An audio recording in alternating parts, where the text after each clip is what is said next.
Hello friends, स्वागत है आपका आज के इस व्लॉग में। आज का व्लॉग उन लोगों के लिए काफी इंटरेस्टिंग होने वाला है जो कि कनाडा जॉब के लिए आना चाहते हैं या फिर आ रहे हैं। इसके लिए मैंने इनवाइट किया है आज अपने एक फ्रेंड को जो कि कनाडा में ही रहते हैं और उनके साथ हम बात करेंगे कनाडा के वर्क वीजास की, job opportunities, work life balance और कनाडा की लाइफस्टाइल के बारे में।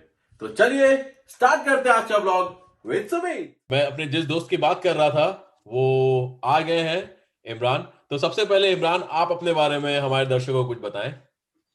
तो सुमित, सबसे पहले तो thank you for inviting me on your channel. और आई होप कि हम लोगों की बातचीत से आपके ऑडियंस को काफ़ी ज़्यादा हेल्प मिलेगी। हम्म। तो टॉकिंग अबाउट माई सेल्फ, मैं हूँ इमरान। मैं बेसिकली लखनऊ इंडिया से हूँ, लेकिन मैंने काफ़ी काफ़ी काफ़ी सिटीज़ भी एक्सप्लोर किए हैं। I was in Chennai for work purpose, और उसके बाद मेरी कंपनी ने मुझे कनाडा भेज दिया 2018 में। Okay. So currently I am in Canada in Toronto on work purpose. So from 2018, I'm staying here. सबसे पहला सवाल, आपका पहला रिएक्शन क्या था जब आप कनाडा में पहुंचे? आपका पहले लेट्स से 1 वीक या 2 वीक्स में आपको क्या एकदम अलग सा लगा या फिर आपका पहला रिएक्शन कैसा था? तो मैंने जैसे बताया कि मैं 2018 मार्च में यहाँ पर आया था, और जो ये आप मेरे पीछे जो सेंटर देख रहे हैं, that is called downtown. And मैं यहाँ पर सबसे पहले लैंड किया था। मेरी कंपनी ने अकोमोडेशन मेरे को दिया हुआ था, तो मेरा जो होटल था वो उसी एरिया में था। तो okay. It is first of all, Toronto is a very very nice city. बहुत ही ज़्यादा मॉडर्न और बहुत ही ज़्यादा एडवांस सिटी है। और एडवांस और मॉडर्न के साथ-साथ ये अपने ट्रेडिशंस को भी बहुत ज़्यादा मेंटेन करके रहते हैं। आपको पता होगा, टोरंटो जो वर्ल्ड में काफ़ी इमिग्रेंट्स को इनवाइट करते हैं। तो ओके। मैंने जब स्टार्टिंग में जब मैं आया था, तो मेरे इंटरेक्शन बहुत डिफरेंट डिफरेंट कल्चर के लोगों से हुआ था। मैंने ईरानी भी देखा, मैंने इंडियंस तो बहुत ही सारे हैं यहाँ पर, और मैंने पाकिस्तानी भी देखे, मैंने बांग्लादेशी भी देखे। तो बहुत सारे डिफरेंट डिफरेंट कंट्रीज़ के लोग यहाँ पर आके बसते हैं।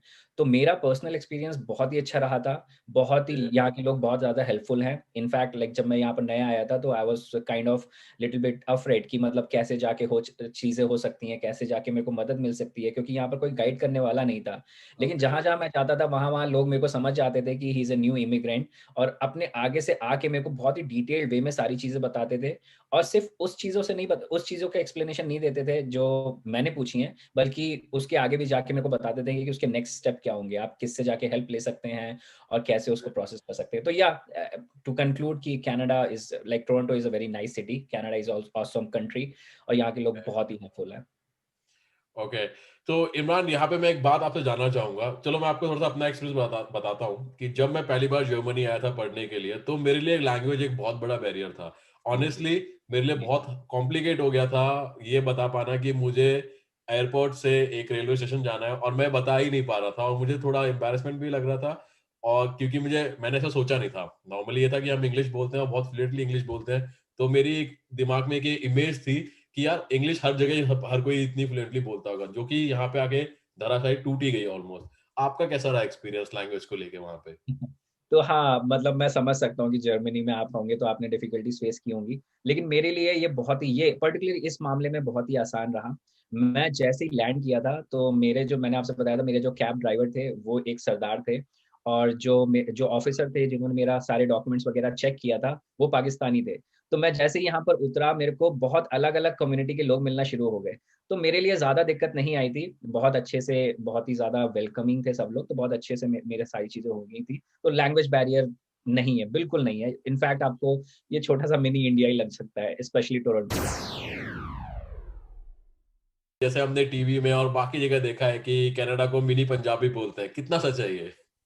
मतलब आप कह सकते हैं, हाँ, मिनी पंजाब कह सकते हैं, लेकिन वो एक पर्टिकुलर एरिया है। जैसे Toronto is a very wide city, जहाँ पर ब्रैम्पटन एरिया अगर आप लेंगे, तो वो पूरे तरह से पंजाबियों से भरा हुआ है। और कुछ एरिया थोड़ा बहुत और है, यहाँ के थोड़े बहुत एरिया में श्रीलंकन कम्युनिटी है यहाँ पर साउथ इंडियन कम्युनिटीज़ हैं। तो अलग-अलग जगह पे अलग-अलग लोगों ने अपनी कम्युनिटी बसा रखी है। बट पंजाब के बहुत सारे लोग आपको यहाँ पर मिल जाएँगे। ओके, चलिए ये अच्छी चीज़ है। मतलब बेसिकली आप जब वहाँ गए आपको ऐसा बहुत अलग-सा नहीं लगा कि ठीक है, आपको अपनी कम्युनिटी वहाँ पे मिल गई। थोड़ा-सा जर्मनी में मैं ये कहना चाहूँगा कि जो यहाँ की बड़ी सिटीज़ हैं जैसे स्टुटगार्ट हो गया या बर्लिन हो गया, वो काफ़ी मल्टीकल्चरल सिटीज़ हैं, तो वहाँ पे आपको इंडियन कम्युनिटी भी काफ़ी स्ट्रॉन्ग होल्ड में मिल जाएगी। बट बाकी जगह पे ऐसा नहीं है।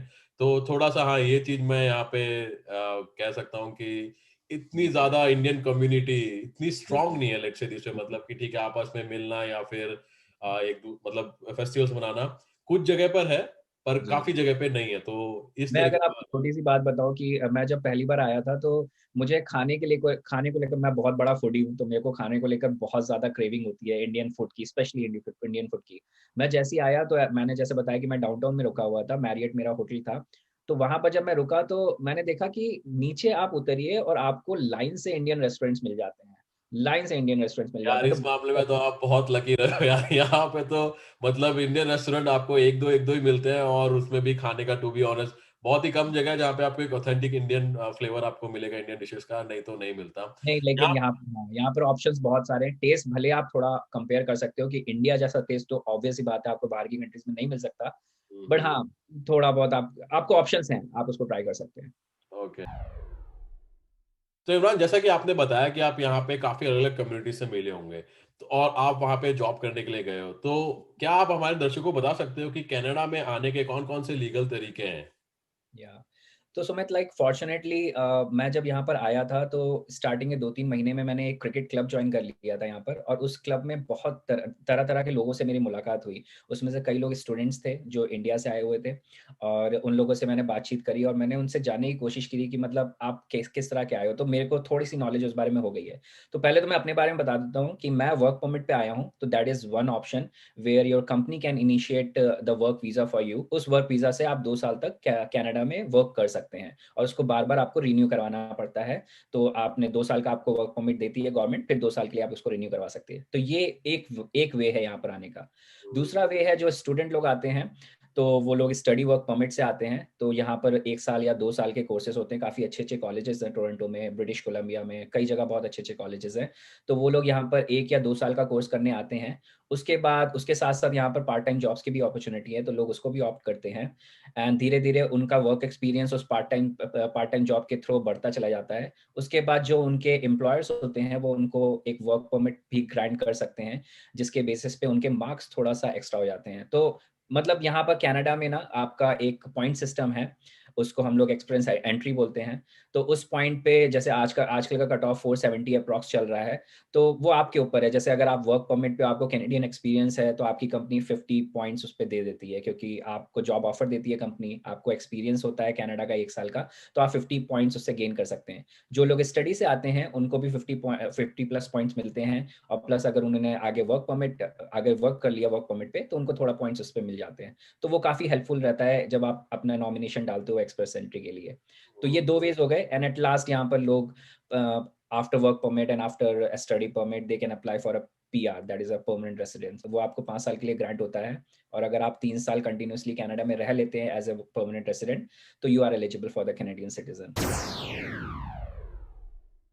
कनाडा की लाइफ़स्टाइल को आप इंडिया की लाइफ़स्टाइल से कैसे कंपेयर करते हो?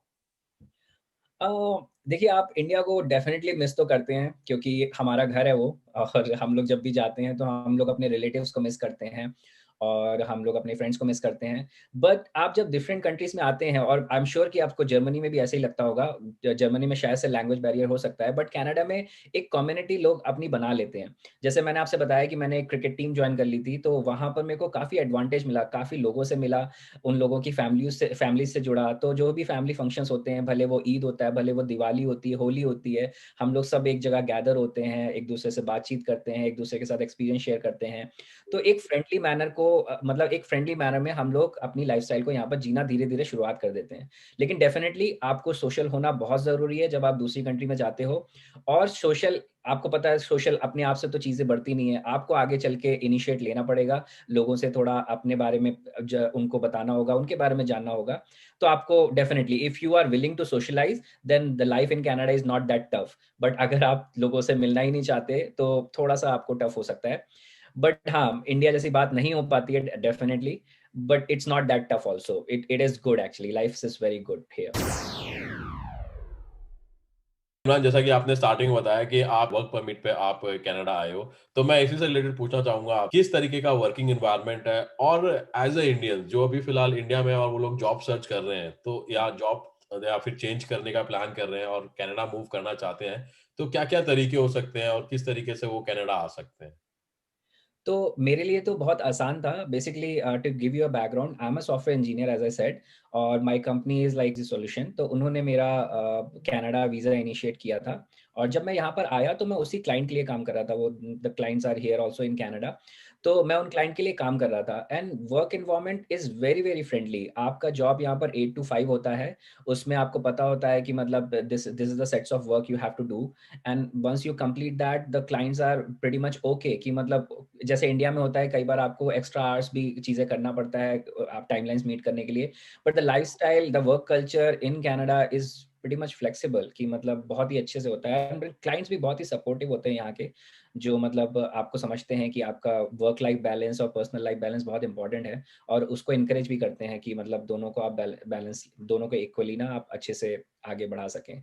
लेकिन आई मस्ट से कि टोरंटो में आईटी बहुत ही बूम पे है, और मैं मतलब बहुत ही रिकमेंड करूँगा लोगों से कि अगर उनको अपॉर्च्युनिटीज़ कहीं पर सीख होती है आईटी में, सॉफ्टवेयर इंजीनियरिंग में, तो definitely they should give it a try. IT बहुत ही ब्रॉडर वर्ल्ड है, जिसमें सॉफ्टवेयर भी है, टेस्टिंग भी है, आपका हार्डवेयर भी है, तो आपको डेफिनिटली उसमें एक्सप्लोर करना चाहिए options. It's one of the very high demand job in Canada. यहाँ पे मैं आपसे एक बात जानना चाहूँगा कि वर्क लाइफ बैलेंस जो है, वो कनाडा का और इंडिया का कैसे अलग है और आपने इसमें क्या एक्सपीरियंस किया? क्योंकि आप वो सेम ही कंपनी के लिए यहाँ काम कर रहे हो और इसी कंपनी में आप इंडिया में काम करते थे और मोर और लेस आपने जैसे बताया क्लाइंट भी वही था। तो आपको क्या यहाँ पे डिफरेंस लगा और क्यों? तो मेरे लिए सुमित, मैं तो जैसे आपने बोला कि मैं सेम क्लाइंट और सेम कंपनी के लिए काम कर रहा था, तो मेरे लिए मैं अपने काम स्टार्ट करता था इंडिया में 11 बजे, सो मॉर्निंग में 11 बजे, and it used to go till 8 और 9 पीएम। और वो इसलिए होता था क्योंकि टाइम ड्यूरेशन का गैप आ जाता था, कि मतलब I have to meet the US time, the EST hours actually. तो आईएसटी आवर्स में वो हमेशा मेरे को थोड़ा सा स्ट्रेच करना पड़ता था 9 और 8 बजे तक, कि ताकि मैं क्लाइंट्स के साथ इंटरेक्ट कर सकूं, मतलब और जो मेरी रिक्वायरमेंट्स हैं उसको मैं कवर अप कर सकूं। लेकिन after I came to Toronto in Canada, my work hours drastically changed actually. Like it used to start at 9 a.m. in the morning and it goes till 5 p.m. तो उससे क्या होता है कि उससे देखिए एडवांटेज क्या होता है, जैसे इंडिया में हम लोग 11 बजे स्टार्ट करके अगर 9 या 10 बजे तक काम करते हैं, तो हमारा कोई पर्सनल लाइफ में थोड़ा इम्पैक्ट पड़ता है, और वो एक बहुत ही ऑब्वियस रीजन है, उसको आप डिक्लाइन नहीं कर सकते। क्योंकि जब आप घर जाओगे, आप खाना खा के उसके बाद आपको आराम करने का मन करेगा। लेकिन अगर आप टोरंटो में देखोगे, जैसे मैं आपको बता रहा हूँ कि मेरा 4 या 5 बजे तक काम खत्म हो जाता है, then I have whole evening actually to enjoy with my family, enjoy with my friends. तो ये एक बहुत ही मेजर डिफरेंस मैंने पर्सनली फील किया as compare to Indian work culture and Canadian work culture. But इसके लिए मैं ब्लेम नहीं करूँगा कि इंडिया में भी लोगों को सपोर्ट करना होता है ऑन साइट आवर्स में। But this is what I felt personally. और जो लोग श इंडिया से कनाडा सिर्फ डायरेक्ट किसी कंपनी के लिए आ रहे हैं, वो भी डेफिनिटली यहाँ पर फील करेंगे। यहाँ तक तो बहुत सीरियस सीरियस हमने काफ़ी बातें कर ली कि किस तरीके से आप जो कनाडा में आ सकते हो, कनाडा का लाइफ़स्टाइल कैसा है, वर्किंग कल्चर कैसा है। अब सबसे इम्पोर्टेंट बात, जब आपकी छुट्टियाँ होती हैं, तो आप घूमने कहाँ जाते हो? कनाडा में कौन-कौन सी जगह है जो ईज़िली हम लोग जाके देख सकते हैं? कनाडा एक बहुत ही वास्ट कंट्री है, और बहुत ही ब्यूटीफुल यहाँ पर जगह है जो जिसको आप एक्सप्लोर कर सकते हैं। और I am personally a very fond of travelling. तो मैंने टोरंटो को आपको बताऊंगा कि टोरंटो के ज़्यादातर प्लेसेस मैंने एक्सप्लोर कर लिए हैं। तो एज आई सेड कि पीछे जो सीएन टावर है, ये यहाँ का एक आइकनिक आर्किटेक्चर बनाया है इन लोगों ने। फिर you can go to Niagara. Niagara तो पूरे वर्ल्ड में फेमस है, कि नाइग्रा फॉल आप जा सकते हैं। And then there are places like Muskoka, you can go to the Quebec City. Quebec City में आप यूरोपियन कल्चर का पूरी तरह से देख सकते हैं, कि बहुत ही अच्छी तरह से उसको आर्टिकुलेट किया गया है। फिर then you can go to the Canadian capital, that is Ottawa. तो वो भी बहुत अच्छे से बनाया गया है, वहाँ के जो पार्लियामेंट बिल्डिंग्स वगैरह is like a great monument to visit. और फिर आप जा सकते हैं British Columbia is a very nice province, उसमें आप कैलगरी और वैंकूवर वगैरह विजिट कर सकते हैं। तो there are very good cities actually, and Canada is like Ontario particularly, I am telling the province where I stay. It's a province of lakes actually, there are lots of lakes. So आप वहां पर जाके visit कर सकते हैं, बहुत ही scenery views होते हैं, और बहुत ही अच्छे अच्छे प्लेसेस हैं कनाडा में। तो हाँ, मतलब बहुत ही अच्छे अच्छे प्लेसेस आप विजिट कर सकते हैं कनाडा में। These are the like few things which I can tell you about. या तो जाते-जाते मैं आपसे एक सवाल पूछना चाहूँगा, आप कौन-सी चीज़ कनाडा से इंडिया लेके जाना चाहेंगे? और तो क्यों? मेरे को कनाडा स्पेशली टोरंटो में बहुत सारी चीज़ें पसंद है कि यहाँ पर रूल्स एंड रेगुलेशंस बहुत ही अच्छे हैं और लोग उसको फॉलो भी करते हैं। I can just give you an example कि यस्टरडे मेरे को एक नोट आया था मेरे घर पे जो यहाँ के मेयर ने भेजा था और उसने एक सॉरी लेटर भेजा था। उस सॉरी लेटर में ये लिखा था कि हम लोग स्नो क्लियर नहीं कर पा रहे हैं पिछले 2 दिन से because of this Covid situation and all. So he really apologised actually and he said कि मतलब मुझे 1-2 दिन का टाइम दे दीजिए जिससे मैं क्लियर करता हूँ। तो आप ये देखिए कितनी बड़ी बात है कि एक मतलब सिटी का मेयर आपको लेटर लिख रहा है, इंडिविजुअल्स को लेटर लिख रहा है आपकी कम्युनिटी को और ये पूछ रहा है आपसे सॉरी माँग रहा है कि उससे मतलब चीज़ें वो ठीक से नहीं हो पा रही हैं और उसको लेकर वो टाइम माँग रहा है। तो मैं डेफ़िनिटली उम्मीद करता हूँ इंडिया में भी काफ़ी अच्छी चीज़ें हो रही हैं, लेकिन एक ये ऐसी चीज़ है जो मैं डेफ़िनिटली चाहूँगा कि मेरे देश में, इंडिया में ये सब चीज़ें हों, जहाँ पर एमएलए जो भी लोग पॉलिटिक्स में हैं, वो आगे बढ़ चढ़ के लोगों के पास जाएँ, उनसे उनकी प्रॉब्लम पूछें और उसको सॉल्व करने का कोशिश करें एट लीस्ट। मतलब मैं वो जानता हूँ कि population is a huge difference but at least कोशिश से चीज़ें मतलब सॉल्व हो सकती हैं। मतलब इलेक्शन के अलावा भी लोगों के घर पे जाएँ। Of course, yeah. That is the best thing.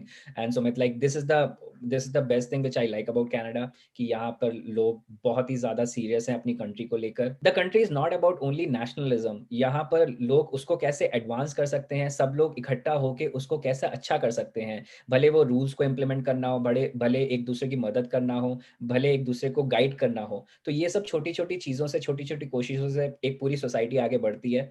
तो this is the only thing which I feel कि can be implemented in our society as well. और हम लोग सुमित मतलब the advantage about you being in Germany and I am being in Canada is like we can really spread our thoughts or spread our views back to our country जिसको हम implement कर सकें। तो चलिए इमरान, आपका बहुत-बहुत शुक्रिया टाइम देने के लिए और अपने व्यूज़ को बहुत ओपनली यहाँ पे रखने के लिए। साथ ही साथ जो आपने इन्फॉर्मेशन शेयर की है जॉब को लेके, वीज़ाज़ को लेके और लाइफ़स्टाइल को लेके, मैं उम्मीद करता हूँ कि हमारे दर्शकों को ये सब चीज़ें अच्छी लगी होंगी। तो एक बात मैं सुमित जोड़ना चाहूँगा कि first of all Sumit thank you for inviting me on your platform और बहुत ही अच्छा लगा जो आप काम कर रहे हैं, वो लोगों की हेल्प करना, जो लोग बाहर आना चाहते हैं, जिन लोगों को इंटरेस्ट है बाहर की लाइफ़स्टाइल से, उसको आप अपनी पर्सनल लाइफ़ को लोगों के साथ शेयर कर रहे हैं, लोगों को उसके लिए अवेयर कर रहे हैं। तो that is like a very noble cause and very good actually. So you are doing good and after seeing your efforts and all, like I'm also putting some efforts on my channel. So thanks for inviting me. धन्यवाद इमरान। आप लोगों को ये video कैसा लगा? Please नीचे comment section में बताइए।